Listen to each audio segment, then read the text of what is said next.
Hello friends, मैं रमेश कुमार स्वागत करता हूं आप सभी का अपने यूट्यूब चैनल आर के एजुकेशन पे और आशा करता हूं आप सभी अच्छे होंगे। तो आज का जो अपना टॉपिक है वो है मुगलकालीन सैन्य प्रशासन। देखो कोई भी राज्य होता है या साम्राज्य होता है या बहुत बड़ा विश्व विजेता हो या कोई भी ऐसा राजा हो, उसका जो जीत का श्रेय जो होता है ना, वो जो होता है वो पूरा का पूरा उसका जो सैन्य है, तो जो सैनिक शक्ति होती है उसी पे डिपेंड करता है वो कितने राज्य जीतेगा, कितना शक्तिशाली राजा है, ये डिसाइड करता है। एक साम्राज्य के लिए दो या तीन चीज़ें काफ़ी इंपॉर्टेंट होती हैं। पहली उसकी सेना, दूसरा उसका नेतृत्व करता जो राजा है वो कितना शक्तिशाली है, कितना योग्य है, तीसरा उसका धन। तो आज का जो अपना टॉपिक है वो है मुगलकालीन सैन्य प्रशासन। ठीक है, तो देखो जब बाबर भारत में आया तो हमें ये समझने की ज़रूरत है कि बाबर भारत में आके जीता क्यों। क्योंकि उसकी जो सैन्य शक्ति थी, उसका जो संचालन था वो बेहतरीन तरीके से करा था और बाबर खुद एक योग्य सेना नायक था, जिसकी बदौलत वो भारत में विजित हुआ। तो देखो मुग़ल जो सैनिक थे उसमें बाबर के टाइम पे सारे कैटेगरी के सैनिक नहीं थे। धीरे धीरे और राजा आए तो उन्होंने भी यहाँ के स्थानीय सैनिकों को भी अपनी सेना में सम्मिलित कर दिया। तो मोस्टली अपन अकबर कालीन के आसपास का ये मैटर पढ़ते हैं। तो ईरानी जो थे वो भी इनकी सेना में थे, तुरानी, अफ़गानी, तुर्क, मंगोल, उज़्बेक, भारतीय मुस्लिम, राजपूत और मराठे, ये सारे लोग जो थे ना, मतलब उनकी जो सैनिक थी वो वैरायटी वाली सेना थी। उसमें हर तरीके की नस्ल के, हर जाति के लोग सम्मिलित थे। अब देखो अपन ये पढ़ लिया कि सैन्य अधिकारी जो होता था, जिसको अपन सेनापति बोलते थे, वो है मीर बख्शी होता था। अब अभियान, जब भी सेना अभियान पे जाती थी तो उसके नेतृत्व में जाती बख्शी ए लश्कर। देखो जब भी अपन कोई काफिला जाता है तो अपन बोलते हैं लाओ लश्कर उठा के चले। तो जो लश्कर जाता था तो उसका जो नेतृत्व करता होता था वो हो बख्शी ए लश्कर कहलाता। और इनकी सेना जो होती है दशमलव पद्धति पर आधारित थी। और बाबर का देखो सैन्य संगठन देखा जाए तो बाबर किसको वंशज मांगता, खुद को अपने को मंगोल और तैमूर दोनों को, चंगेज खां और तैमूर दोनों का अपने को वंशज मानता था। तो दोनों की जो सैनिक क्वालिटी थी वो उसने अपनी सेना में सम्मिलित की थी, इसलिए उसके सैन्य संगठन मंगोली और तैमूरी दोनों पे बेस था। अब देखो जो मुगल थे उनके सैनिक प्रकार, सैनिकों का उन्होंने डिवाइडेशन कर रखा था। देखो वर्गीकरण अलग कर रखा था, इन्होंने विभाजन भी कर रखा था। सैनिक कितने प्रकार के होंगे हमारे, तो पहला जो था वो अहदी सैनिक था। ये सैनिक क्या था, बादशाह के खुद के व्यक्तिगत सैनिक माने जाते थे और ये उसके अंगरक्षक होते थे। ठीक है, और इनका जो अस्त्र शस्त्र जो भी होता, प्रशिक्षण, इनकी जो यूनिफॉर्म वगैरह वो सारा राज्य अफोर्ड करता था। अहदी यानी जो ओहदे वाले होते थे मोस्टली उनके। दूसरा था दाखिली सैनिक, जिनका दाखिला किया जाता था। देखो अहदियों का जो दाखिला जो था ना वो राजा खुद करता था। अब आते हैं दाखिले सैनिक। अब देखो उनका दाखिला तो राज्य की ओर से होता था, लेकिन इनको मनसबदारों के अधीन रखा जाता था और वेतन भी जो होता वो मनसबदार ही देते थे। अब तीसरे जो सैनिक थे मनसबदार, उनके सैनिक देखो 1575 में अकबर ने एक मनसबदारी प्रथा चालू की थी, जिसमें जहाँ तो स्वार्थ होती थी, जो सैनिक जो विभाजन था उसी पे बेस था। तो उनके जो सैनिक थे, जो मनसबदार बनाए जाते थे, उनके जो सैनिक होते थे उनका वेतन, भर्ती, प्रशिक्षण वो सारा काम जो मनसबदार ही देखते थे मनसबदारों को। उसके बदले में राजस्व वसूली और राजस्व खुद का मिलता था। ठीक है, अब आते अधीनस्थ राजा। देखो संपूर्ण भारत में कभी भी मुगल राजाओं का शासन नहीं था। ठीक है, यानी संपूर्ण भारत में नहीं था। काफ़ी ऐसे राज्य थे जो मुगलों के अधीनस्थ माने जा सकते थे, कि वहाँ राजाओं का शासन था लेकिन वो मुगलों की अधीनता स्वीकार करते थे, उनको टैक्स देते थे। तो अधीनस्थ राजाओं के सैनिक, ये 4 कैटेगरी के सैनिक होते थे। क्लियर। अब आते हैं अपन नेक्स्ट पे, इनके वर्गीकरण पे। देखो वो तो सैनिकों के प्रकार थे। अब उन्होंने सैनिकों को वर्गीकरण किया, यानी संपूर्ण जो सैनिक हो गए उनको उन्होंने डिवाइडेशन कर दिया। पदाति यानी पैदल सैनिक अलग कर दिए, घुड़सवार सैनिक अलग कर दिए, हाथी सेना थी, तोपखाना और नौसेना। देखो पैदल सेना मोस्टली सबकी सेना में होते हैं, घोड़े उस टाइम पे चलते थे तो घुड़सवार होती थी, हाथियों का भी युद्ध होता था तो हाथी सेना भी रखते थे। और तोपखाना, मुगल जो राजा थे उनकी सबसे महत्वपूर्ण विशेषता उनका तोपखाना था, जिसकी वजह से वो भारत में शासन कर पाए। दूसरी थी नौसेना। देखो नौसेना मुगलों की इतनी महत्वपूर्ण नहीं थी, लेकिन औरंगजेब के टाइम पे आके वो शक्तिशाली नौसेना बन गई थी। अब पहला जो अपन पढ़ते हैं पदाति सैनिक अधिकारी पढ़ते हैं। जो पदाति सैनिक, जो पैदल सैनिक थे, उनकी जो तनख्वाह थी वो 240 से 500 दाम तक हुआ थी। अब देखो इनकी भी इन्होंने अलग अलग श्रेणियां बांट रखी थी। देखो दशमलव पद्धति का मतलब होता है कि डिवाइडेशन, 100 सैनिक हैं तो उनको 10 सैनिक का डिवाइडेशन कर दिया, 10 में भी 3 ऐसे कर दिया, तो ये दशमलव पद्धति होती है। तो इन्होंने पैदल सैनिक था उनका भी डिवाइडेशन कर रखा था। तो पहले सैनिक हैं, उस डिवाइडेशन में प्रथम देखते हैं अपन बंदूकची, जो बंदूक वगैरह चलाते थे, सबसे इंपॉर्टेंट होते थे ये सैनिक। दूसरे हैं दरबान। तो दरबान से आप दरबारी सैनिक मत समझ लेना, दरबान से है जो बोझा ढोने वाले सशस्त्र सैनिक होते थे। जब सेना युद्ध करने जाती थी, जो बोझ होता था, खाने पीने का था, काफ़ी जो सामान होते थे उसको लेके जो जाते थे वो दरबान होते थे। तीसरा है खिदमतिया, जो को खिदमत करने वाले, ये क्या अपराधी प्रवृत्ति के लोग होते थे। तो राजा क्या करता था, इनको दबा के, इनको कंट्रोल में करके जो शाही महल होता था उसके आसपास की रखवाली का काम सौंप देता था। तो ये खिदमत, राजा की खिदमत करते थे। दूसरे चौथा है मेवरा। देखो मेवरा क्या एक मेवात प्रदेश है, अलवर भरतपुर दिल्ली के पास में, यूपी के बॉर्डर पे लगता है और दिल्ली के बॉर्डर पे लगता है मेवात प्रदेश, जहाँ पे मेव जाति के लोग ज़्यादा होते हैं, तो वो मेवाती होते। तो उनकी भी एक अलग से सेना बना, एक टुकड़ी बना दी थी। जो लोग क्या कार्य करते थे, ये धावक बहुत अच्छे होते थे, जो दौड़ने में तेज होते थे और ये जासूसी का काम करते थे। अब नेक्स्ट है, देखो चौथा मेवाती है। पांचवा पहलवान। देखो पहलवानों का क्या काम होता है, पहलवान ताकतवर होते हैं अच्छे खासे, तो राजा क्या अपना एंटरटेन करते थे उनको। जब भी सेना युद्ध करने जाती थी, तो युद्ध जब खत्म हो जाता था तो राजा क्या करता था, अपना एंटरटेन के लिए पहलवानों की कुश्तियाँ देखने लग जाता। अब ताकतवर होते थे, इनसे क्या जब युद्ध होता था, ये पत्थर फेंकने के भी काम आते थे। नेक्स्ट है पालकियाँ। देखो पालकी क्या होती थी, राजा बैठते थे, रानियाँ बैठते थे, जो प्रमुख अधिकारी थे वो पालकियों में बैठ के जाते थे। तो उन पालकियों को जो उठा के लेके जाता था वो पालकियाँ सैनिक होते थे। नेक्स्ट है शमशीनबाज। देखो शमशीनबाज से आप समझना, बाज जहाँ जाए तो तलवारबाज, शमशीनबाज, ठीक है। तो ये तलवारबाज होते थे, और जो तलवारबाज, जो टैलेंटेड तलवारबाज होते थे वो राजा के अंगरक्षक माने जाएंगे, क्योंकि क्या पता राजा पे कब विपत्ति आ जाए, तो बहुत टैलेंटेड तलवारबाज होनी चाहिए पास में। नेक्स्ट है एहसान। ये क्या बंदूक चलाने में माहिर होते थे, इनको प्यादे भी बोलते थे। देखो ये फैक्ट भी पूछ लिया जाता है कई बार, एहसान सैनिक प्यादे होते थे, ये पहरेदारी का काम करते थे। और नेक्स्ट है सहबंदी। देखो ये क्या होती थी, जैसे सेना कम पड़ जाती थी युद्ध करने के लिए, तो ये अस्थायी तौर पर भर्ती किए जाते थे। और इनका मूल काम क्या होता है, कई बार सेना युद्ध पे चली जाती थी या किसी और काम में, किसी विद्रोह को दबाने में लग जाती थी, तो राजस्व वसूली के लिए इनके पास सेना नहीं होती थी, तो वो सहबंदी नामक सैनिक जो थे वो भर्ती कर लेते थे अस्थायी तौर पे। अब नेक्स्ट चलते हैं। देखो ये थी पैदल सेना। पैदल सेना का डिवाइडेशन अपन ने पढ़ लिया, पहले कंप्लीट सेना का पढ़ा, फिर पैदल सेना आ गई तो पैदल सेना का पढ़ लिया। उसके बाद में आती है घुड़सवार सेना, जो उस काल की सबसे महत्वपूर्ण सेना थी, जिसके पास बेहतरीन घुड़सवार और बेहतरीन घुड़सवारी करने वाले सैनिक होते थे। वो सेना विजित होती थी हमेशा, मोस्टली यही देखा जाता था, ठीक है।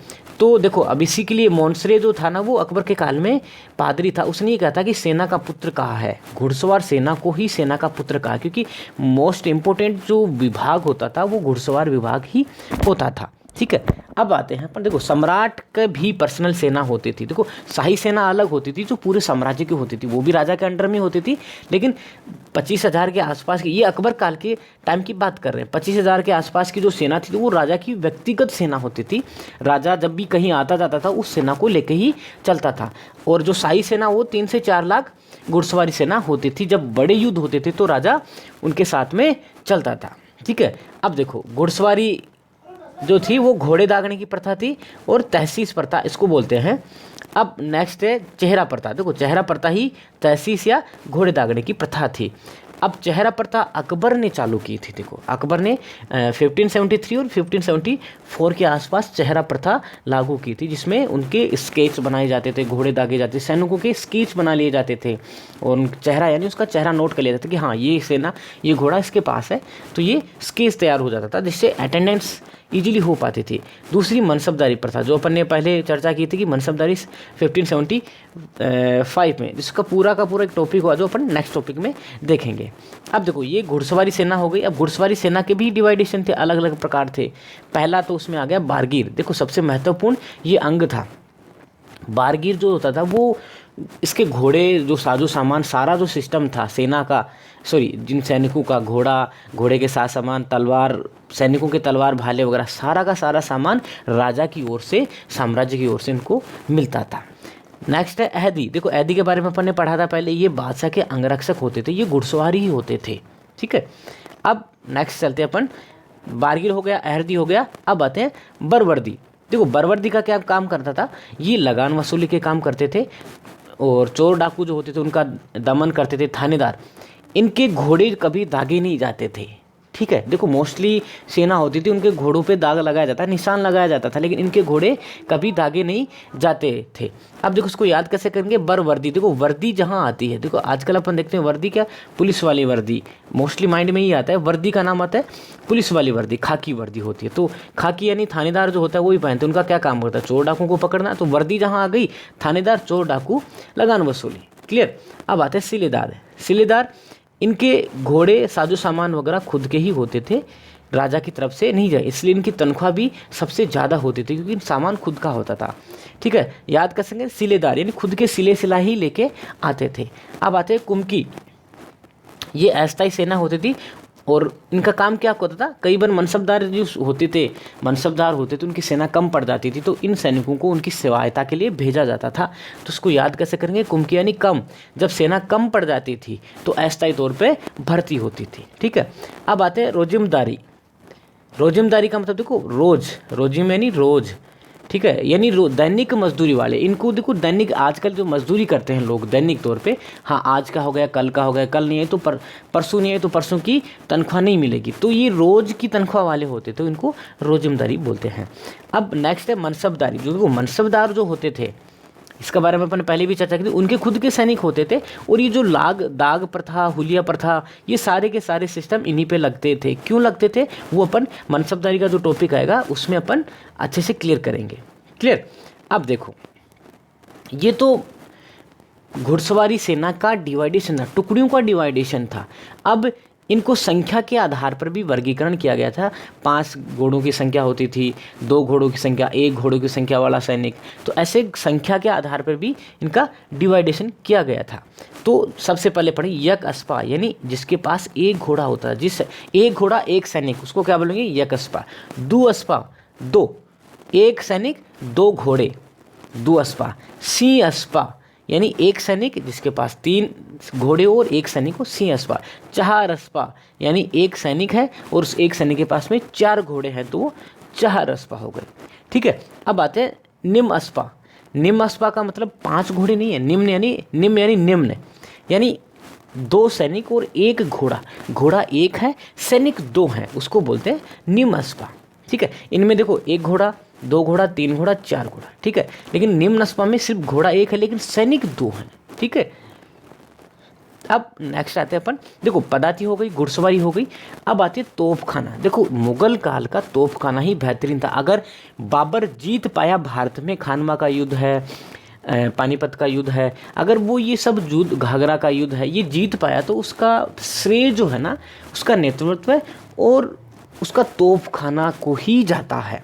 तो तोपखाने को अपन देखेंगे। देखो सबसे पहले कहाँ, देखो सबसे पहले भेरा का जब किला जीता था 1919 में बाबर ने काबुल की तरफ, तब इसने तोपखाने का इस्तेमाल किया था, और तोपखाने का निर्माण इसने उस्ताद अली और मुस्तफ़ा खान, ये फैक्ट उठा लिया जाता है, ध्यान रखना, ये दोनों फैक्ट हैं कि सर्वप्रथम तोपखाना। ऐसी बात नहीं कि भारत में कभी तोपखाना था नहीं इससे पहले, लेकिन बड़े स्केल पे, देखो बड़े स्केल पे युद्ध में काम नहीं लिया जाता था, लेकिन बाबर ने इसको एक बड़े स्केल पे, यानी इसको महत्वता इसको ज़्यादा दी। पहले क्या, सैनिक अपनी वीरता पे बिलीव करते थे, यहाँ के राजा ये सोचते कि हमारे सैनिक वीर हैं, लेकिन इसने क्या किया, तोपखाने को आगे किया, तोपखाने का उपयोग बड़े पैमाने पे चालू किया। तो 1919 में से सर्वप्रथम भेरा का जो किला जीता था उसमें तोपखाने का प्रयोग किया। ठीक है, पहला फैक्ट ये हो गया। दूसरा, इसके जो तोपची थे वो थे उस्ताद अली और मुस्तफ़ा खां। ठीक है, मुगल काल का जो तोपखाना था वो आगरा में स्थापित किया गया था, ये बाबर ने चर्चा की अपनी किताब में, और इसका जो अधिकारी था वो मीर आतिश। ठीक है, अब देखो तोपखाने के भी उन्होंने भाग डिवाइड कर दी, इन्होंने हर चीज़ को दशमलव पद्धति में बांट दिया, जिससे उन पे रूल करना बहुत इजीली हो जाता है, इनको कंट्रोल करना बहुत आसान हो जाता है। तो पहला तो उत्पादन तोपखाना, जहाँ पे बारूद वगैरह तोपखाने तोपें बनती थी, ये सारा काम होता था, वो उत्पादन तोपखाना हो गया। दूसरा था गोला बारूद, जिसमें गोला बारूद रखा जाता था, जहाँ स्टोर होता था, उस डिपार्टमेंट को गोला बारूद तोपखाना बोलता। तीसरा युद्ध तोपखाना, यानी युद्ध में जो काम लिया जाता था, युद्ध के समय जो तोपखाना साथ में जाता था वो युद्ध तोपखाना हो गया। और किला तोपखाना, किले की सुरक्षा के लिए, किले के ऊपर जब घेराबंदी करते थे सैनिक दूसरे राजा आके, तो उस किले पे भी तोपें रखी जाती थी, तो उसको किला तोपखाना बोलते थे। क्लियर। अब नेक्स्ट आते हैं तोपें। देखो इन्होंने तोपें भी काफ़ी इम्पोर्टेंट है, भारी तोपें, हल्की तोपें कहाँ रखी जाती थी, किन के द्वारा खींची जाती थी, ये तोपें के भी फैक्ट उठा के पूछ लिया जाता है। तो तोपें जो है ना मोस्टली दो प्रकार की होती थी, हल्की तोपें, भारी तोपें। जो हल्की तोप होती थी उसको बोलते हैं दस्ती तोप, और जो भारी तोप होती थी उसको बोलते थे जिनसी तोप। ठीक है। अब जो भारी तोपें थे उनमें देखो गाजी खां, शेर दहाड़, फतेह लश्कर, किसर कुबर कुसा, गढ़ भजन, बुर्ज किशन, जहाँ कुसा, फतेह रहब। ठीक है, ये भारी तोप में आती है। ये इनके नाम इतने इंपॉर्टेंट नहीं है, फिर भी आप एक बार थोड़ा सा रिमाइंड सेट करके रखना। अब देखो ये थोड़ा सा एक इम्पोर्टेंट फैक्ट है, गजे स्वाई, ये क्या है, जलपोत। औरंगजेब, देखो औरंगजेब के टाइम पे आके नौसेना शक्तिशाली हो गई थी मुगल काल की, आप माइंड में रखना। तो जो नौसेना थी उसके एक जलपोत हुआ करती, उस जलपोत के ऊपर रखी गई एक तोप थी, बहुत बड़ी तोप थी, इसको गज ए सवाई तोप बोलते हैं। ठीक है। इनमें बंदूकें भी हैं, तो कुछ बंदूकों के नाम है। मुगल काल में जो बंदूकें प्रचलन थी, संग्राम, जैसे आजकल AK-47 है, माउजर है, पता नहीं कौन कौन सी बंदूकें आती हैं, तो उस टाइम पे जो बंदूकें थी उनके नाम है संग्राम और रंगीन। ठीक है। अब देखो ये तो तोपखानों के प्रकार हो गए। अब इन तोपों को किन के द्वारा युद्ध में ले जाया जाया करता था, कहाँ पे रखा जाता था, इस बेस पे भी उनका डिवाइडेशन होता था। ठीक है। तो पहला जो था गजनाल, गज क्या होता है, हाथी, तो हाथी की पीठ पे रखने वाली गजनाल। सुतरनाल, यानी देखो शुतुरमुर्ग होता है, उसकी गर्दन लंबी सी होती है, तो ऐसी गर्दन लंबी वाला कौन सा जानवर होता है, ऊँट, तो ऊँट की पीठ पे रखा जाए। देखो ये पीठ पे रखे जा रहे हैं और कहीं खींचे नहीं जा रहे इनके द्वारा, इनकी पीठ के ऊपर रखी जा रही हैं ये तोपें। हल्की तोपें होती थी तो इजीली इनके पीठ पे रख दी जाती थी, जिनको घुमाने में आसानी होती थी, फटाफट घुमा लिए जाते थे। नार नाल, नर यानी आदमी होता ना, तो नार यानी मनुष्य की पीठ पे भी रखी जाती थी। बिस्नाल यानी जो नदियाँ होती थी उनमें भी युद्ध होते थे, नदियाँ क्रॉस करने के टाइम पे उधर सेना है उधर सेना, तो उस टाइम पे नदियों में भी तोपें होती थी, उनको बिस्नाल बोलते हैं। अराब नाल यानी देखो आरे होते ना, आरे कहाँ होते हैं, पहियों पे होते हैं। आरे वाले पहिए पहले नहीं होते थे, बाद में होने लगे एलो व्हील जिनको बोलते हैं। तो पहिए वाले जो वाहन होते थे, गाड़ियाँ वगैरह होती थी जो जानवरों द्वारा खींची जाती थी, उन गाड़ियों पे अब मनुष्य द्वारा खींची जाती वो गाड़ियाँ थी, यानी मोस्टली गाड़ियाँ होती थी जिन पे पहिए लगे होते थे, उनके ऊपर रखी जाती थी, उनको अराब बोलते हैं। ठीक है। अब आते हैं, ये तो पीठ पे रखी जाती है। अब है खींचने वाली, यानी किनके द्वारा खींचा जाता था। देखो तोफखाना ये अस्पी, देखो ये है इनकी पीठ पे रखी जाती थी। अब है खींचने वाली, तोफखाना है अस्पी, यानी अस्पी, अस्प यानी अश्व, अश्व क्या होता है, घोड़ा, यानी घोड़े के द्वारा खींचे जाने वाली। तो घोड़ा ज़्यादा ताकतवर होता है लेकिन इतनी भारी तोपें नहीं खींच सकता, तो हल्की तोपें। अस्पी, ये ध्यान रखना, अस्पी अश्व, अश्व यानी घोड़ा। दूसरा आता है तोफखाना ए फिली, तोफखाना ए फिली, हाथी द्वारा। देखो हाथी भारी ताकतवर शक्तिशाली जानवर होता ना, तो ये मध्यम और भारी जो तोपें होती थी वो हाथी खींचता था। अब इसको याद करेंगे, फिली देखो एलिफेंट, ठीक है, एलिफेंट हाथी को बोलते हैं ना, तो फिली एलिफेंट, फै वाला जो लास्ट वाला है वो आपको कनेक्ट करना है इसके। नेक्स्ट है तोफखाना ए जम्बूरिक, यानी ऊँटों के द्वारा। देखो रेगिस्तान में, रेगिस्तान का जहाज किसको बोलते हैं, ऊँट को, तो रेगिस्तान में ऊँट ही जो था वो चलता था और वो ही किसी चीज़ को लेकर जा पाता था, तो जम्बूरिक जो थी वो ऊँटों के द्वारा खींची जाती थी। अब आते हैं नेक्स्ट, तोपखाना है गजी। देखो इसको, ये गजनाल है और ये तोप खाना ये गजी है, ठीक है, तो इसको आपस में मिक्स मत कर देना आप। गजनाल आए तो पीठ की बात आएगी और तोप खाना ये गजी आएगी तो बैल पे रखी जाएगी। क्लियर। अब नेक्स्ट पे अपन चलते हैं। ये तोपखाना हो गया। उसके नेक्स्ट वाली हो गई हाथी सेना। देखो हाथी सेना का इतना कुछ नहीं है, इसमें इसका विभाग को क्या बोलते हैं ये थोड़ा सा अपने को माइंड में रखना है। विभाग को पीलखाना बोलते थे। और कुछ एक हाथियों के नाम है जो अकबर के टाइम पे थे, जो अकबर ने महाराणा प्रताप के जो थे हाथी थे उनके साथ इनके हाथियों ने युद्ध किया था। बस इतना सा अपने को याद रखना है। प्रासमान सिको है, दल सिगार और औरंगगज, फतेहगज, गजमुख, रण मदर, ये इनके हाथियों के नाम थे। क्लियर। अब आते हैं लास्ट का जो था वो थी नौसेना।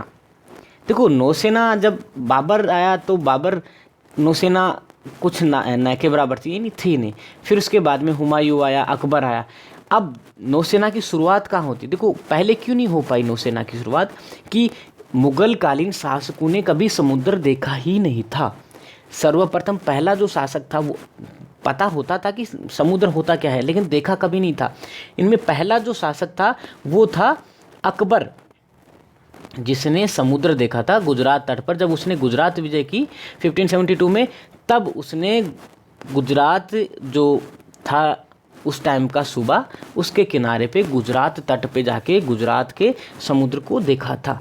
तब उसने नौसेना, नाविक, नौ वगैरह, नौ ऐसा नहीं है पहले नावें वगैरह होती नहीं थी, नौसेना वगैरह होती थी। जो तट के पास में जो राज्य थे उनकी नौसेना भी होती थी, नौकाएं होती, व्यापार भी होता था नावों के द्वारा। बहुत 4-5 हज़ार साल पहले ही भारत में नावों से होता था। लेकिन ये मुगल काल की बात चल रही है। तो जब गुजरात विजय की तब उसने समुद्र देखा। उसके बाद में उसने नौसेना विभाग की स्थापना की। इसको बोलते हैं मीर ए बहर, जो उसका अधीक्षक था। अब आते हैं औरंगजेब के काल में। बाकियों के साथ शाहजहाँ और जहांगीर के साथ में इतना इंपॉर्टेंट नहीं है। अब औरंगजेब के काल में इन्होंने शक्तिशाली नौसेना की स्थापना की थी। किसके साथ मिलकर? सिद्दियों और मोपलाओं। देखो ये जंजीरा के सिद्दी और मोपला जो थे ना, वो तट के पास में रहते थे। तो ये इनकी पहले से नौसेना मौजूद थी, तो इनको साथ में लेकर इन्होंने एक शक्तिशाली नौसेना की संगठन किया। और इनका साइस्त का और मीर जुमला इनकी देखरेख में करवाया गया। ठीक है। अब देखो निर्माण केंद्र, अब नौकाएं चलेंगी तो उनका निर्माण भी करना पड़ेगा। तो केंद्र स्थापित की कहाँ बना जाए? बंगाल समुद्र तट पे था तो पास के पास में वहाँ पे बंगाल है, लाहौर, इलाहाबाद और कश्मीर, ये 4 जगह मुख्य जो हैं। बंगाल और लाहौर आपको माइंड में रखना है। ठीक है। अब नेक्स्ट है पश्चिमी तट पे जंजीरा की सिद्दी रखते थे। उनको जो नौसेना का जो था इनका डिपार्टमेंट, सारा का सारा इन्होंने सिद्दियों को नौसेना का जो डिपार्टमेंट था वो जंजीरा के सिद्दियों को सौंप दिया गया, जिनको ये एडमिरल बोलते थे। आशा करता हूँ आप सभी को अच्छे से टॉपिक क्लियर हो गया होगा। धन्यवाद।